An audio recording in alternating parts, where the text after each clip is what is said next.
अस्सलाम वालेकुम, मैं डॉक्टर सुहेल खान और आप लोग मुझे मेरे जो सोशल मीडिया के प्लेटफॉर्म्स हैं जैसा कि फेसबुक और यूट्यूब उनसे मुझे देख रहे हैं। 4 जून 2024 बरोज़ मंगल गुड्स ट्रांसपोर्टर आज जो है वो दोबारा से फिर हड़ताल पे जा रहे हैं।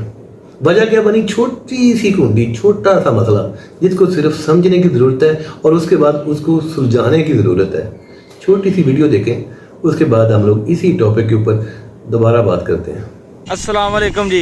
अच्छा जी, ये गाड़ियाँ दो रोकी है यूनियन वालों ने, एक है 1810 और दूसरी है 3343। इसे बाईपास के ऊपर पट्टे इसके निकाल रहे हैं और ये वापस जा रही हैं। एक्सेल वेट पे ये दो गाड़ियाँ लगाई थी इन्होंने और ये अब यूनियन ने पकड़ ली हैं, लिहाजा ये वापसी जा रही है और इंशाल्लाह हड़ताल में शामिल हो रही है। तो ये वाली वीडियो जो है इसको आप लोगों ने देखा और देखने के बाद आप लोगों को थोड़ा आइडिया तो हो गया होगा कि अब आगे होने क्या जा रहा है। मैं अपने व्लॉग के 2 पोर्शन करूंगा। एक पोर्शन के अंदर तो अपनी जो हमदर्दी है इन्हीं भाइयों के साथ, ये जो ट्रांसपोर्टर हज़रात है इन्हीं लोगों के साथ, यानी कि इन्हीं के बारे में बात करूंगा। और मेरा जो दूसरा पोर्शन है वो उन भाइयों के लिए कि जिनको अभी पता ही नहीं है कि इस ईद के ऊपर यानी कि ईद कुर्बान के ऊपर उनकी भी कुर्बानी होने वाली है, यानी कि मेरे किसान भाई। ईद कुर्बान का मौका है और उनकी चारे की फसल बिल्कुल तैयार पड़ी है और ईद में भी चंद दिन बाकी। और इस टाइम के ऊपर ट्रांसपोर्टर हज़रात का हड़ताल के ऊपर जाना, इनके साथ साथ उनके साथ भी ज्यादती होगी।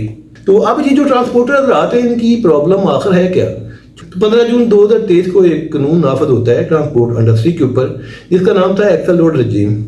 और इस कानून के तहत कुछ गाड़ियां जो है वो उनको पाबंद किया गया था कि आप लोग इस लिमिट तक अपनी गाड़ी के ऊपर लोड डालें और फिर रोड के ऊपर आए। जैसा कि मैं बात करता हूँ 10 व्हीलर गाड़ी जो है, बड़ी गाड़ी जो होती है, वो उनको पाबंद किया गया था कि आप लोग टोटल वजन जो है वो 27 टन लेकर के आप लोग रोड पे आ सकते हैं।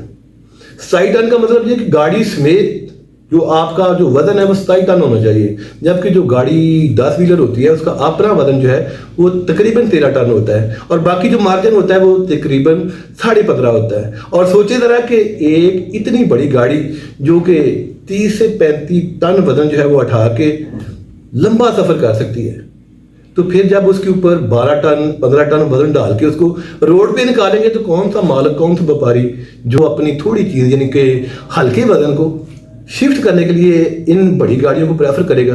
क्योंकि ये तो एक लिमिट से ज़्यादा वजन उठा ही नहीं सकती, 15 टन से ज़्यादा वजन उठा ही नहीं सकती। और यही वाला जो वजन होता है वो छोटी गाड़ी उठा के ले जाती है, क्योंकि छोटी गाड़ी जो होती है वो किराया भी कम लेती है।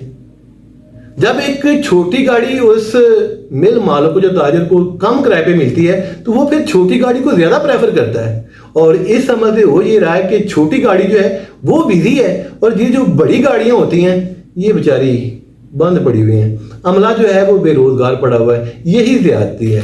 अब इसका सोल्यूशन क्या है? ये किया ये जाए कि ये जो बड़ी गाड़ियां होती हैं, 10 व्हीलर जो होते हैं, इनकी कैपेसिटी बहुत ज़्यादा होती है। या तो ये किया जाए कि इन लोगों को कम अज कम 35 से 40 टन जो वजन है, जो कि ये वाली जो गाड़ियां हैं बड़े आराम से उठा सकती हैं, इनको यहाँ तक परमिशन होनी चाहिए। या फिर ये कि ये जो छोटी गाड़ियां हैं उनके ऊपर भी ये वाला जो कानून है एक्सल लोड रजीम वाला, उनके ऊपर भी अप्लाई होना चाहिए, यानी कि उनके भी वजन उठाने की जो लिमिट है वो तय होनी चाहिए कि आप लोग भी इससे ज़्यादा वजन नहीं उठा सकते, क्योंकि आप लोग छोटी गाड़ियां हैं। बस यही एक छोटा सा प्रॉब्लम। तो कोई भी प्रॉब्लम जो होती है जब हम लोग उसको अना का मसला बना लेते हैं तो वो सुलझने के बजाय और ज़्यादा उलझ जाते हैं। अल्लाह हाफिज़।